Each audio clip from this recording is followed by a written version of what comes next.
ඔන්න නිවාස හොයන මහත්මිය සඳහා ගෙන ආවා අලුත් නිවසක්.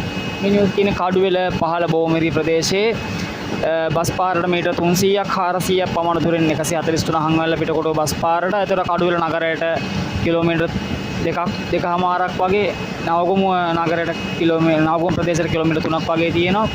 ඉතින් මේ බෝමිරි මේ නිවස තියෙන බෝමිරි ජාතික පාසල කිට්ටුව කාමර 3ක් බාත්රූම් 2කින් සමන්විතයි. සීලම ලියකියවිලි අනුමත කරලා තියෙනවා. පර්චස් 8ක් තියෙනවා. විකුණුම් මිල $185ක් එනවා. මේ තාප්ප දාලා ගේට්ටු දාලා වට කරලා තියෙන්නේ. ලස්සන ගල් අල්ලපු පොඩි ගාඩන් එකක් තියෙනවා. ඉතින් සීලම ලියකියවිලි අනුමතයි. ඒතර බස් පාරට ඉතාමත් ළඟයි. කඩුවෙල සහ නවගමුව අතර ප්‍රදේශ වලට ඉතාමත් ළඟයි. කිසිම ආපදා තත්ත්වයක් නැහැ මේ නිවසවට. ඉතින් මේ නිවස ගන්න කැමති මහත්මියක් ඉන්නවා නම් අපගේ 077යි 438යි 24යි 27 කියන නම් එකට කෝල් කරලා වැඩි විස්තර දැනගන්න පුළුවන්. මේ නිවස බලනවා නම් පරීක්ෂා කරලා බලන්න පුළුවන්. ඉරිදා දිනවලට පමණයි. සෙනසුරාදාට කලින් දවසක දින අනුමත කරගන්න ඕනේ. මොකද අයිති එක්කන ඉන්නේ ගොඩක් දුර බැහැර. ස්තුතියි.